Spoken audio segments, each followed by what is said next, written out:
50s, but they were great referees. Again, they talked to us. And it seemed like as it went on more and more, that's when the referees got the attitude of like, oh, well, these fans came here to see me. Shut up. You can't say nothing to me. Don't talk to me. Just, oh, Yes, folks, this is it.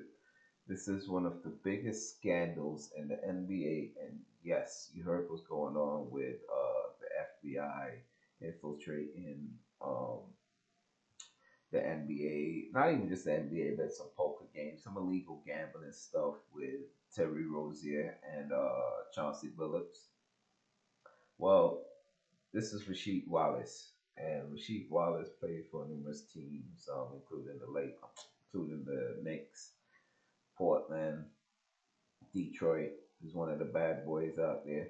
Um, and he had a story to tell years ago about how the referees were throwing games. He actually got suspended, maybe I think it was a year and a half.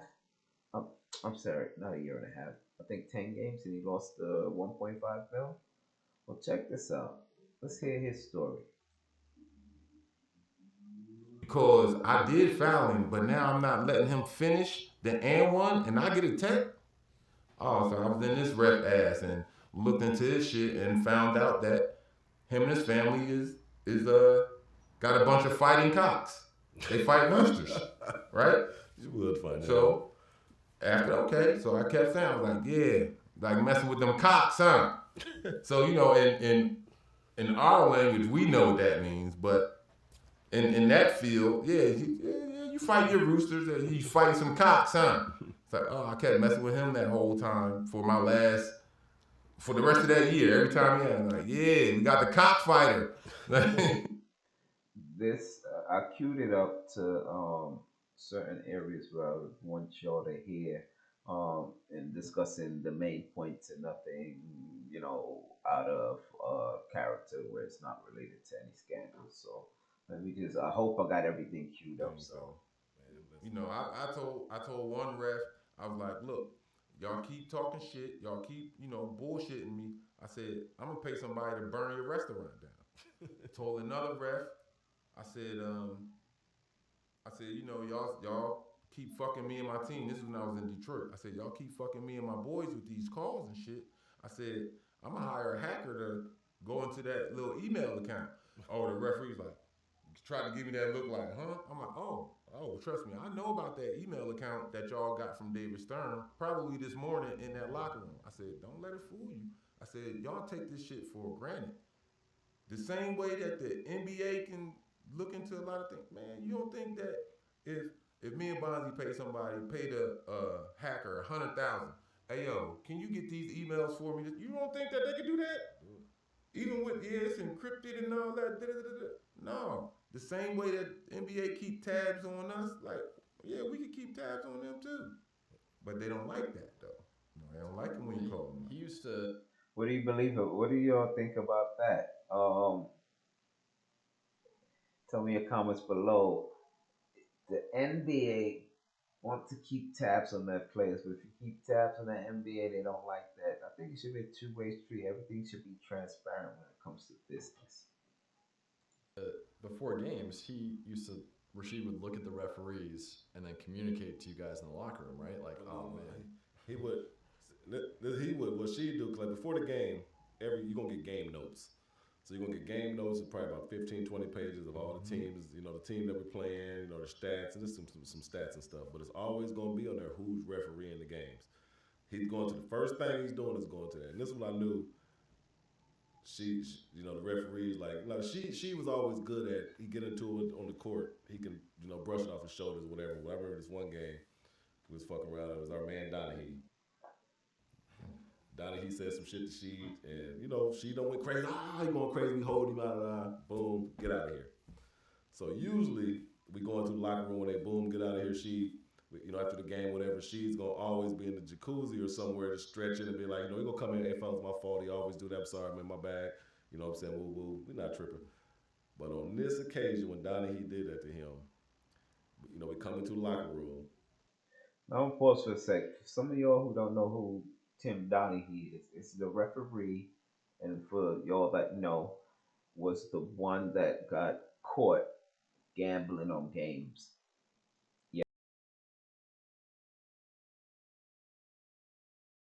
Yes, and Rasheed Wallace was trying to call him out prior to him um, being getting arrested by the feds. He was trying to call Donahue out, and he's actually telling the story right now. Where Bonzi's telling the story of how Rasheed stepped to him after a game, and this is what actually led to suspension. And coach used to give a speech, she was standing by his locker, fully dressed. I mean, fully dressed, everything on him. And he just got that look at us. He's bopping. He ain't got no headphones on, but he's doing this. That's funny, you know why? Because that's that crazy man, bop like, ah, I'm just gonna kill someone, I'm gonna rip somebody's neck off. I've seen it. I've seen it. That crazy look. You don't want to mess with nobody when they got that type of crazy vibe. So I look like, oh man, my boy got that look in his eye. So Pip give me that look like, hey, like, hey man, don't take no shower, get dressed right now. What you talking about? He's like, man, go make sure you be with Sheed. So I'm like, all right, I ain't take no shower. I'm taking off my uniform, putting my shit on. As soon as we 1, 2, 3, boom, Sheed gone. I'm like, so I'm trying like, all right, fuck, what is my boy on? So I'm trying to get to my car. So we go out the tunnel. I'm trying to get the car. So the tunnels where when you go out the loading docks, you got the bus out there, all our cars and all that shit. So I'm trying to get out there, run out there. She just standing in front of his car. Like, man, what the fuck is wrong with you, man? What you doing, man? You all right? I'm just like, bro, you all right? Woo, woo. He's 7 foot me. So he only see everything at a 7 foot plateau. I'm only 6. I'm like, he ain't looking down at me. That is hilarious. Can you imagine somebody 7 foot? I'm on 5'9". And if you imagine look like he said 6 foot, he's looking up like, hey, she not even looking at him, just looking over him like he's some big tower motherfucker. He ain't doing nothing. He just 7 foot me, and he just doing that stuff. And I'm just like, man, what's going on? He wouldn't say shit to me. Everybody's walking out the tunnel. She just looking. I'm like, man, what the fuck? Sees Donaghy. Right at this motherfucker. Yeah, no, it was crazy because I was out there talking to Brad. I think we were playing Memphis. Was it Memphis? Yeah, because I was standing out there on the loading dock. I was by the car, and then when I seen him come, I started shooting the shit with him. Like, hey, how's the wife? This and that, how we always do, right? So then it was Donaghy, Steve Jabby, and I forgot the third referee. I think it might have been Scott something. I can't remember his last name. Foster? But could have been. So all three of them walked by, right? So I blurted out, yeah, I'm gonna get my motherfucking money back from that bullshit tech too. And then, he stopped and turned back and was like, what? I said, yeah, bitch, you heard me. I'm gonna get my motherfucking money back. So Brad, like, he trying to tell me like to chill. I'm like, nah. I said, I know what the fuck they out there doing. I said, his ass is fucking cheating. That's what the fuck he doing. And then he started to walk towards me. And so I met that motherfucker halfway. So we going in there and we yelling back and forth, fuck you and all this other shit. And I told him, I said, first of all, with me being who I am, if that man right there would have felt as though I was throwing the ball at him, you don't think he would have called the tech on me with the relationship that we got? And so basically what he's saying is that there was another ref that was closer to the plate before he got the tech. And that ref also don't like him, but he's telling the other ref, Donaghy, that came running from all the way down on the other side of the court just to give him a tech. He's like, hold on. The other ref right here is closer, and he don't like me too, but he didn't give me a tech, so that's what really pissed him off. Like, come on, you all the way down on the other side of the court. You ran down all the way by my side just to tech me up. You're talking about Jabby. Yeah. You and Jabby had a... Man, fuck Steve Jabby. And so I'm like, you don't think he would have sat up there and called the tech on me? Why did you have to come 40 feet from the other side of the court to call the tech? I said, yeah, bitch, you heard me. I'm going to get my motherfucking money back, too. So, they separated us, broke us up. Next morning. So this one is cool. You basically connect your Shopify account, and it's able to pull in your product catalog. And then from there... I get called into Witz's office. And NBA security on the phone. So now I'm like, what the fuck y'all want? Well, we just want to know what happened last night. Bitch, y'all already know what happened last night because y'all suspended me 7 games. So what the fuck you calling me for? Y'all already know what happened. Why you gonna wait till you suspend me and fine me and then call me to find out what happened? No, fuck out of here, hung up. For that whole time with them when I was going through that Donaghy shit, I wasn't talking to NBA security. Because I'm like, for what? Y'all motherfuckers already fined me. Anytime so made them motherfuckers come out. They came out to Portland. Yeah, can we talk to you after practice? All right, yeah.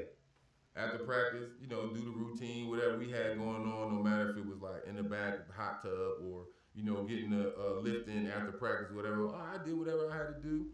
Shower, I'm the fuck out of there. I ain't talking to them motherfuckers. I'm like, there's no need.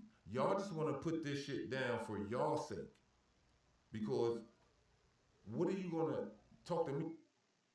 Well, at this point, what Rasheed might not have known was those could have been FBI agents and not really the NBA official security.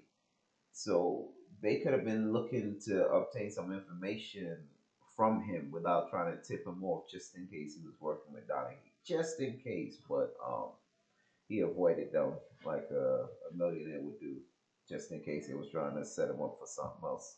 Before when you already fined me, you already set down the punishment. So they suspended me 7 games for that Donaghy shit. It cost me 1.2 or 1.3 for them 7 games. Cause that was like, I think it was my first or second year into my big contract that I just signed with Portland, right? So I'm like, oh, these motherfuckers. So, you know, that's when the beef picks up with me and the refs.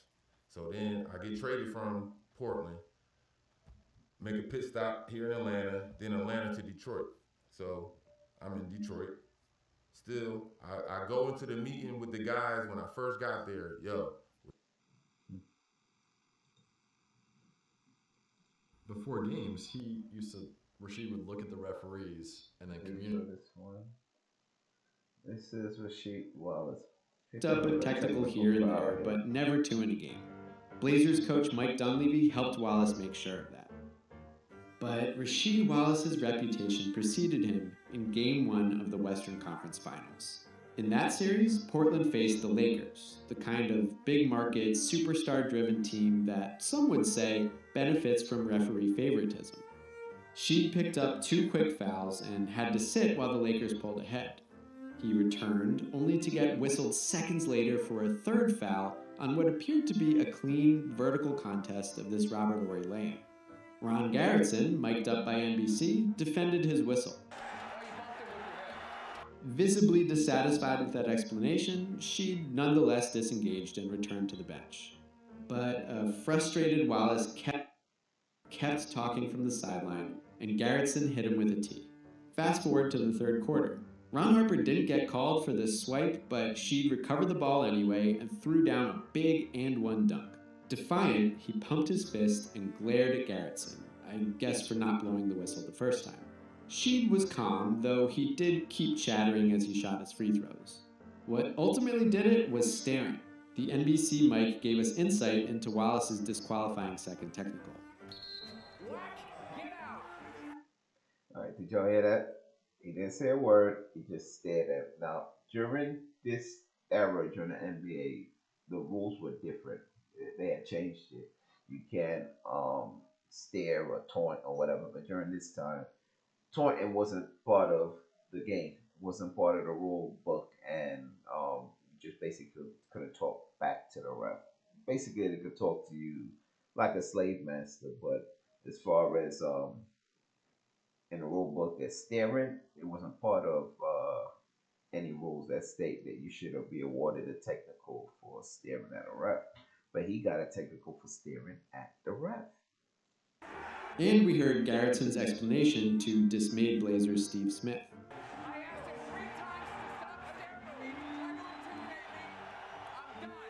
On one hand, Wallace had been complaining a lot. On the other hand, it's quite a leap to read a prolonged stare as intimidation. The announcers had no doubt this was a standard unique to Sheed. Now, did he say anything? No. Normally, do you get thrown out for staring? No. J.A. Adonde agreed. It was outlandish to throw a player out of a playoff game for staring too much. Clearly a reputation call. And speaking of reputation, Pippen alluded to the fact that all-stars like Wallace tend to receive more leniency. Not Rasheed, though. The refs perceived him as aggressive.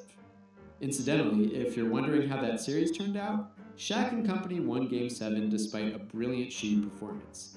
LA attempted 37 free throws compared to Portland's 16. Interesting. Anyway, Sheed's relationship with the refs did not improve in 2000-2001.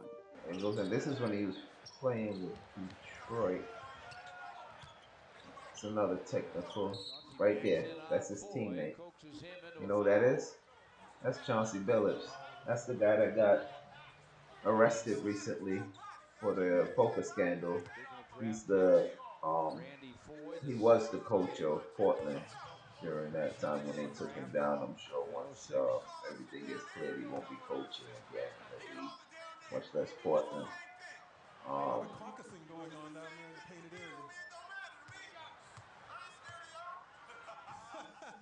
You heard him? Nice, yeah, y'all. This is Chauncey right here. Electricity, I was a generator for 7 years. Hey, but I will tell I tell you this. She, a lot of times, unless the game was really big or it meant something, he a lot of times just out there. And so the one thing that would make she really mad, and then after he gets mad, you can throw it to him and he can score on anybody, was him getting a tech. So one night, it was so funny. I forgot the ref. I forgot who was playing. He was talking crazy. You know how he talks to the refs. He talking crazy. But he also is not engaged in the game. Right. So I went to the ref. I said, hey, listen, man. You can't let him talk to you like that. Hey, listen, man. Come on. You got to put an end to this. Boom. Calls the tech on him, right? Yeah. He go crazy. Next 5 times I drop it to him. He go about 4 for 5. Looking at the refs. Did you hear that? He actually went to the ref, told the ref, oh, come on, you're going to go for that. And the ref listened to it. Can you believe that? The ref listened to him and teed him up. But it helped them win. It's not even the fact that that Billups was trying to make him lose. It's just that how he knew how to control the game. The science behind the game that's not part of the game. Very interesting. Very interesting. Now right here, this guy is Donaghy. Donaghy was at the top of his game. A referee in the National Basketball Association, he loved the limelight, was considered one of the NBA's better refs, and was making almost $300,000 a year. But he was also living a secret life.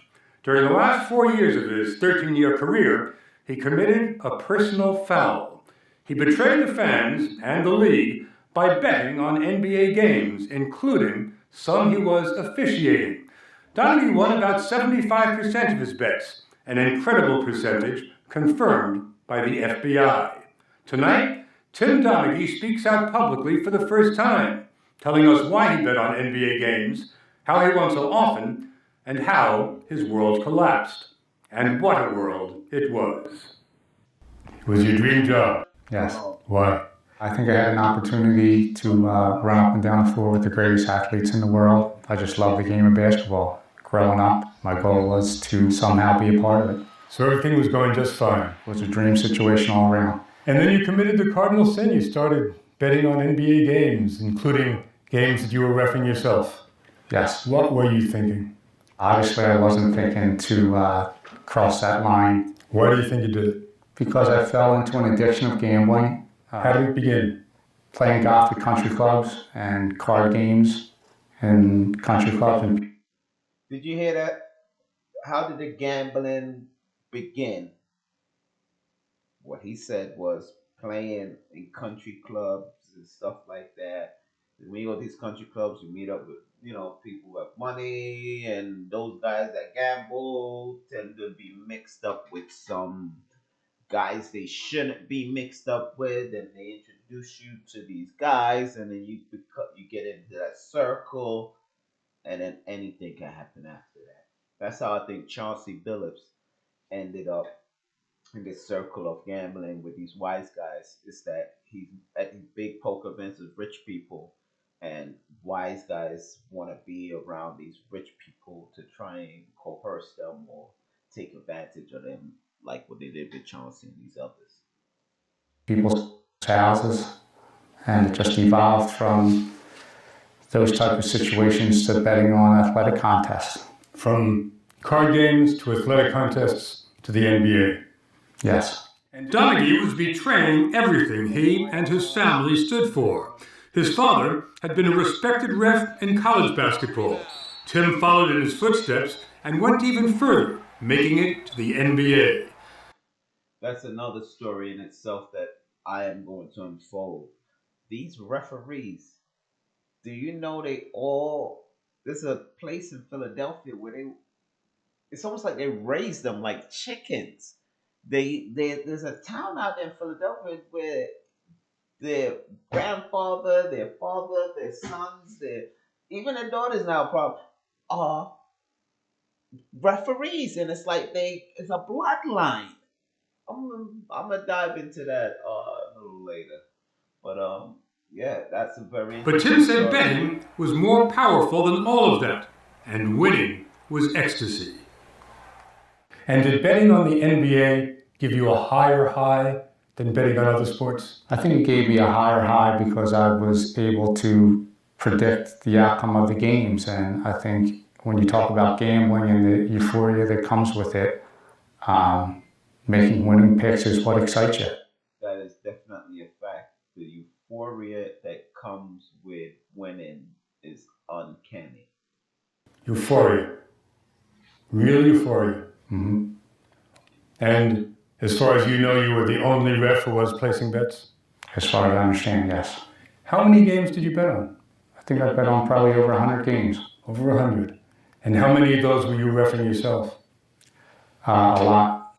I'll tell you, the 100, multiply that times 6, all right? This guy, 100 games, no less than 300.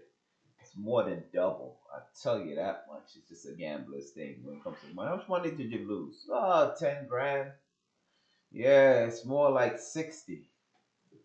And here's what you may find difficult to believe. Donaghy says that while his betting may have been illegal, his reffing was always honest. You're insisting that your betting did not influence the way you called the game. Why should we believe you? Because the FBI did a thorough investigation, and even the NBA concluded that I did not fix games in the NBA. That's right. A 29-year FBI veteran, Special Agent Philip Scala, led the investigation of Donaghy. He told us that Donaghy convinced him. He said, knowing the information that I had, I didn't have to do anything on the court to pick a winner. I could pick a winner 80% of the time, just knowing what I knew an hour before the game. And watching the tapes, we could see that there was never something outlandish where you could see he called a foul or he omitted a foul because he wanted to see certain team win. We never saw that. The NBA's investigation came to the same surprising conclusion. Quote, it seems plausible to us that Donaghy may not have manipulated games. We are unable to contradict the government's conclusion. When you were reffing a game, didn't it come to your mind that you'd bet on one team and not on the other? I tried to put it out of my mind, and I think that I was able to do that. In one game, you were betting on San Antonio, but you threw their coach, Greg Popovich, out of the game. And now, Greg Popovich has been tossed. I didn't think about the bet during the game, and in my mind, he needed to be ejected. Losing their coach cost San Antonio the game and cost Donaghy his bet. But that didn't happen very often. Did you hear that? Even though he threw the coach out, he still lost. This is one thing I want to explain, and what Charles Barkley was trying to say too on TNT. You trying to throw games ain't guaranteeing a win. It puts you in a better advantage. and less of a disadvantage, but it's now guaranteed. When you're trying to wager on one side, especially with him having so much influence, this is a funny story. You never know if the other rep is trying to let the other team win. See, you don't know who's involved. There's too many aspects of people and coaches and players that's involved, even trainers, therapists, doctors, too many people involved. Donaghy claims, and the FBI concurs, that he won 70 to 80% of his NBA bets. You told the FBI, this is a quote, "You don't realize how easy this was for me knowing." I'm gonna explain to you something else. As a professional gambler, as long as you're over, I think it's 50.3 or 53%, you are in pretty good standards for, because first of all, you're in a winning percentage, but you need to be in that percentile to be successful. Not 60%, not 65%, like 53%. This guy is hitting 70 and over percentile.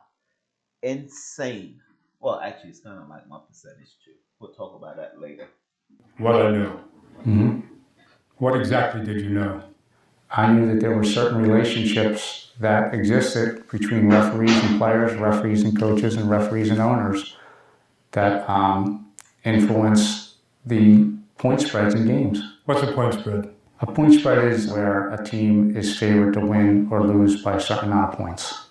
You say that certain refs like or dislike certain players, certain coaches, certain general managers. Donaghy just called and certain out owners. the owners, You but told yet us, the I knew reporter these guys did not follow up knew with who a they question liked, on who they which despised, owners was and who they would involved help with or these screw scandals. over. For example, Donaghy cited tempestuous superstar Allen Iverson. Some refs liked him, some did not. Natural enough. But Donaghy said several refs would let their feelings influence their calls, by either favoring Iverson or favoring his opponents, and that would affect the score. And I knew those relationships, whether And that's very interesting too when you think about it. These refs are taking this personal. No money involved. They just don't like the guy. Or like they don't like the player or they don't like the coach. And it becomes personal. So now you give them a harder time. That's not fair too. That shouldn't be part of the game either. That's all part of dysfunctionality in the game, which affects the money in the long run and people's careers. they were positive or negative, had an effect on the game. So you knew when Iverson was playing, and you knew which refs were there, you knew whether to bet on the Iverson team or on the other team. Yes. Iverson wouldn't talk to us. He didn't want refs to get mad at him. But his manager told us that the way the refs were treating him, some for, some against, made him sick. I do believe Allen Iverson knew this, and I believe all the players know this, that certain referees treat them much better than others. Donaghy told us that 2 years ago, Iverson had incurred the wrath of the refs. He had threatened one of our officials, and the NBA fined him $25,000. And we felt as a group that he should have been suspended. And because he wasn't, we felt like we would teach him a lesson. During that time, you worked an Iverson game January 6, 2007. So you bet against Iverson's team. Correct. Because you knew that all the refs were gunning for him.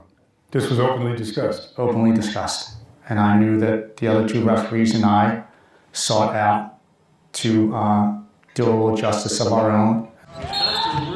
The refs quickly called curious fouls on Iverson, including rarely called fouls for palming. And Iverson still upset about that palming call. They threw his game off, and his team lost.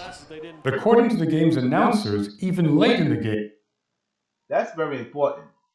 I want to talk to you about certain players that probably ain't playing no more because they had to adjust their game on certain things. Maybe cutting around the corner like Iverson, now the refs is calling palm or whatever. If it's a palm, it's palm. Just call it. But if it's not a palm, now you in your head mentally like, oh man, I'm not my what do you call it? Range of motion is not that great, so you keep thinking about your mechanics and all that, and it messes up your mind. Like, oh, I'm about to go around this corner. Oh, I gotta make sure my arm's right now. You're double thinking, extra thinking, puts off your whole game. You kept hurting Iverson's team by letting defenders bludgeon him without calling any fouls. Watch. Tim Donaghy will not call a foul when Iverson goes to basket. About 3 in a row where he got the basket, got fouled, we thought, no call. What are we looking at? We're looking at a foul that was let go. Obviously, in the pregame meetings, we came to the conclusion that we were not going to give Allen Iverson any marginal plays to the basket. And that absolutely should have been called a foul that I and the other referees passed on. Did anyone in the NBA know about it? There was a group supervisor at the game that came in at halftime who was laughing and stated that he felt that Iverson had gotten the message. So the supervisor approved of your punishing Iverson? Yes. The NBA would not... This is so crazy. Sorry, I forgot the year. I'll get the year. This is so crazy because they thought he was crazy, or the NBA made him out to be crazy when he testified and made these statements. And everybody accepted what the NBA had to say, that this guy is loony and none of this stuff was going on. Not let that supervisor or any of its refs talk to us. In that game, Donaghy did make calls that helped him win his bet, but he insists that wasn't the point. He says all he wanted to do was punish Iverson. But yes, he did win his bet. Special Agent Philip Scala, who retired from the FBI last year, told us Donaghy would bet on a game when he knew who the refs were and that they felt strongly about certain players. Let's go with the Iverson. Game where Allen Iverson threatened Steve Jabby, and we felt as a staff he should have been suspended, but he was only fined $25,000. I had the next game, and the two referees and myself in the morning meeting decided that Allen Iverson, although he carries the ball all the time and it's never called, we were going to enforce that rule against him. And we went out in the first half and we each took a turn. You know, we had a pact. We were all going to call a palming violation on him, and we did that. When he would go to the basket, there were times when he would get nudged and you would usually call a foul even if the basket went in, but we were letting all that little stuff go and kind of letting him get roughed up a little bit. And I did tell Tommy to bet against Denver that night, and Iverson came up to me during a free throw and he said, "Tim, how long is this going to go on for?" I said, "What are you talking about?" He goes, "You know what I'm talking about." And I just smirked and he smirked, and he knew he was going to have a problem for the next couple of games for what he did. And Iverson was miffed that he was benched Saturday night for the final 20 minutes of an eventual loss to Detroit. There's a lot of issues with Iverson. Part of it was just his culture and the braids and him coming in hip hop. My whole half in my career, if nothing was wrong with me. And y'all know me, you take me out for 2 minutes and I get upset about it not because I'm selfish or anything like that. I'm just competitive and I want to be out there on the floor helping my teammates. I said some things.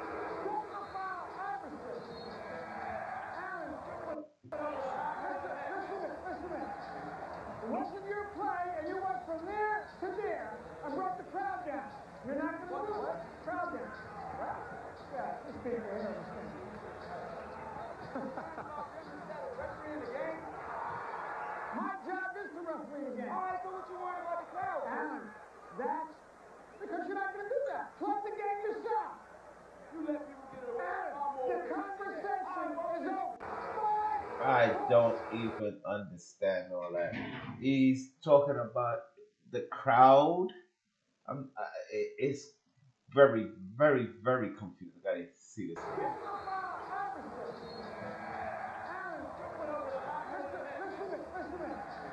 It wasn't your play, and you went from there to there and brought the crowd down. You're not going to do it. Crowd down. Yeah, these people here understand.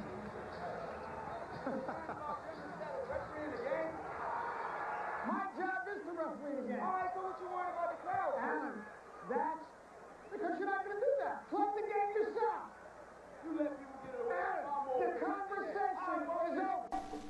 This is a bet slip from BetMGM. All right, it was an 8-leg parlay, And the reason why I'm bringing it up, because the person that affected this bet slip was in the news recently. Okay, that guy right there, Ja Morant. All right, let me explain to you what took place. This is Ja Morant. He played for the Memphis Grizzlies. On October 31st, he played the Lakers. Memphis Grizzlies played the Lakers. He scored 8 points in the first quarter, and for the rest of the three remaining quarters, he did not score another bucket. I know this because I was following it, because I had him on a bet slip at 8-leg parlay. Everything else had hit. I'm waiting for him to finish the game with 12 points. He has 8 points. He did not score another bucket that game. He was playing as if he didn't want to be on the court. I thought he was throwing the game until later on I found out during this press conference on what really took place and what happened. What went wrong for you there? Go ask coaching staff. Do you feel like, was anything you could do different like this? You ask them. They had a whole spiel in here, so. From the outside, and the outside may be wrong, but from the outside, it didn't look like you had your usual energy tonight. Go ask the coaching staff more. Okay. You feel like you should play more? Go ask the coaching staff. Should I play more now? What could have been done different to get a different outcome other than asking the coaching staff? According to them, probably don't play me, honestly. That's what basically the message. Right there. All right. Now, I didn't see the game, I saw the highlights. But during the highlights, he did not look like he was in tune with the game. He did not look like he was looking for the ball. He did not look like the team did not look like they wanted to pass him the rock. This was total destruction. I see the guy come down on a 2-and-1 fast break. I'm like, yeah, it goes the alley to Ja. No, he didn't even look his way. He just went straight to the Baja and scored. He ended up scoring, but it just looked very weird. His body language looked like they used him as a decoy. Like how certain football players would be a decoy, the wide receiver, would be a decoy in the field so they'll draw defenders. He wasn't drawing anybody really like that. One man still on him, whatever, but his body language is like moving out there like, I know I ain't gonna get the rock, so I'm just out here to be out here. It was very, very weird. But now I know why. The coaches probably told him not to shoot. Coaches probably told other teammates not to pass him the rock. So it's cool. The coaching staff answers with this? It's cool. You didn't have anything physically wrong in terms of illness or anything? Oh, no, I'm fine. Okay. I'm fine. All right. No physical injuries. He said he's fine, and y'all know what happened after this interview. They suspended him for a game. All right, this is the parlay again. I'm going to try and explain this in layman's terms, but this is an 8-leg or 18 parlay. Now, in order for me to win, I have to hit 8 of my selections, all right? It's like picking 8 numbers or 8 boxes or 8 items, but all 8 have to win. Over here, I took the Hawks, the Islanders, the 76ers, the Dodgers. It's mixed sports, baseball, hockey, basketball. And over here, these go together. The 3 picking this over. It's all part of this prop bet. But if I hit for double my amount because the parlay boost that they offered me doubled my bet. So over here, Philadelphia 76ers, they hit. They covered the 9.5 against the Celtics. The Dodgers, the LA Dodgers baseball team, they played Toronto. They covered. They weren't supposed to lose by more than 2 runs. And then when we scroll to the bottom, see over right here, Boston beat Philadelphia, but I still won because I had them to cover the spread. The spread right here is plus 9.5. Boston beat them by 1, so Philadelphia covered the 9.5. Over here, Atlanta, this right here, minus 920 means a money line, which means they just have to win without the spread. There's 2 different ways to win. You can win with the spread, the points, or you can win just by winning. You can win by 1 point or you can win by multiple points. The spread's multiple points for the most part, and the money line is just a win. Over here, I also had the Islanders on the money line, but this right here, plus 160, means they were the underdogs. If you see a minus in front of the number, that means they're the favorite.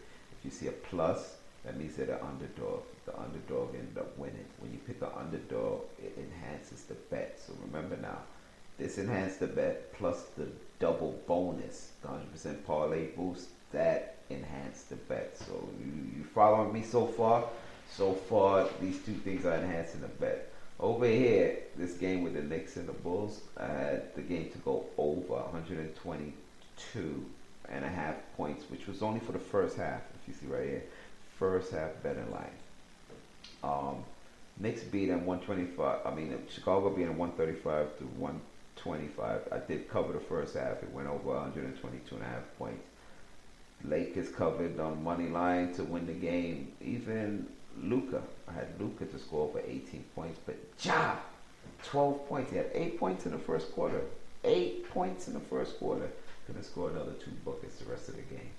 Ain't that a damn shame? Because I know he likes to play. I know I really was shocked that he would do something like that. But when I turned around, like I told you before, I thought he threw the game. But when I turned around, it was the coaches.